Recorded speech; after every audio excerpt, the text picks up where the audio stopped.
376 ની અરજી ફરિયાદ કરેલી હતી, કોર્ટમાં નહોતી કરેલી, અહીંયા પોલીસ ચોકીમાં કરી હતી, બરોબર.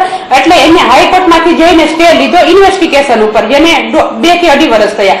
હવે ઇન્વેસ્ટિગેશનનો જે સ્ટે હતો એ હાઈકોર્ટે રદ કરી નાખ્યો છે અને તાત્કાલિક કાર્યવાહી કરી અરેસ્ટ કરી અને ડીએનએ ટેસ્ટ કરવા માટેનું એપ્લિકેશન કે મેં જજ સાહેબને કીધું હતું કે જજ સાહેબ હું ડીએનએ ટેસ્ટ કરવા માંગુ છું, એટલા માટે સાહેબે ડીએનએ ટેસ્ટનો ઓર્ડર કર્યો છે અને એ રીતના આગળ કાર્યવાહી વધારી છે અને તાત્કાલિક પોલીસને આ કાર્યવાહી આગળ વધારવા માટે કીધું છે. પહેલી નહીં, આ મીન્સ કે જે સેકન્ડ પહેલી બેબી તો ખુશી, હા ખુશી, બીજી બેબી છે તે રજનીભાઈની છે. તમે શું માનો?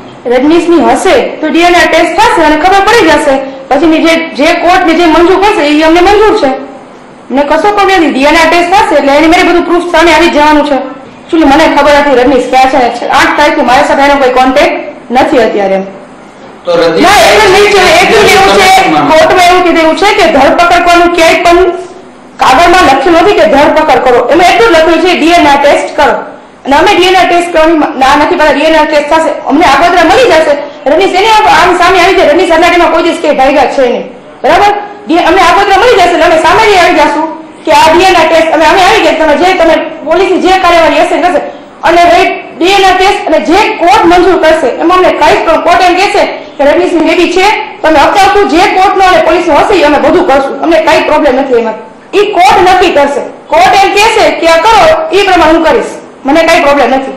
હા કઈ વાંધો નહીં, હું એ જ કઉ છું ને. ડીએનએ ટેસ્ટ બરોબર ની એમ કે છે કે ધરપકડનું નથી, બરોબર. એ એમ કે છે ભાગ્યા નથી. 376 દાખલ થઈ, બરોબર. ત્યારે મહિનો દિવસ ફરાર હતા અને એના આધારે એ અત્યારે આગોતરા લેવા છે.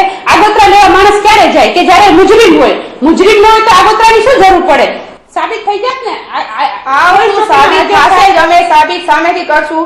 જયારે આગોતરા મળી જશે ત્યારે અમે સામે અમે ના પાડી છીએ.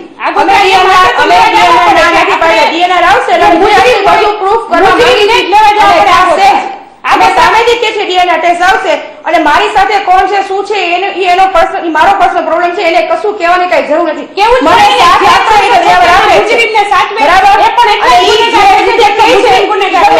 મારી સાથે છે કારણ કે મને બધા સાથે હું સાચી છું. કેમ એને કોઈ સાથ કેમ નથી આપતું? ખોટા ગીત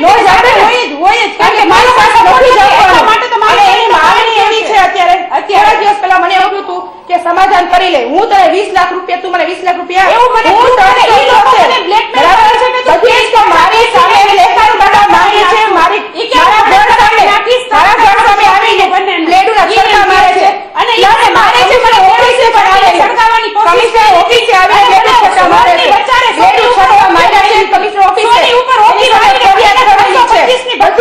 મારી પાસે ઓડિયો પ્રૂફ છે, બરાબર. હું ઓડિયો પ્રૂફ આવી જઈશ એ પેલા તમને ઓડિયો પ્રૂફ આપી દઈશ કે ઓડિયો પ્રૂફ છે, તમે દેખાડી દેજો, બરાબર.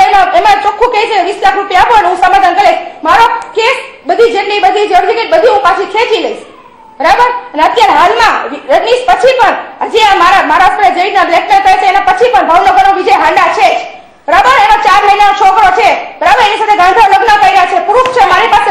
અને બધી જગ્યાએ એવું લખે છે કે દિવ્યા રજનીશ તમારી પાસે શું પ્રૂફ છે કે દિવ્યા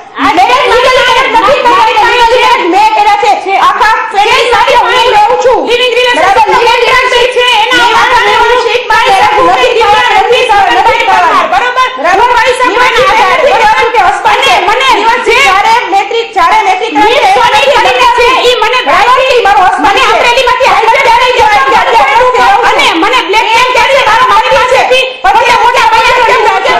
હા બાળક છે 4 મહિનાનો, કેમ એના પર 376 દાખલ નથી કરી? એની પાસેથી એના પૈસા લીધેલા છે.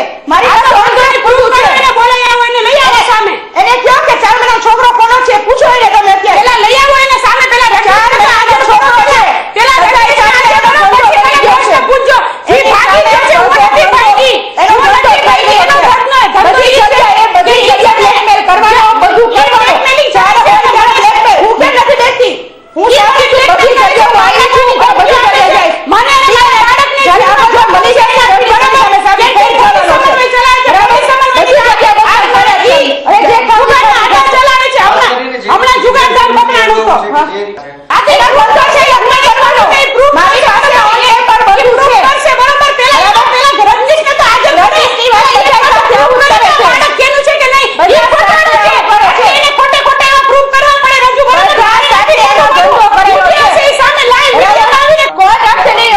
છું.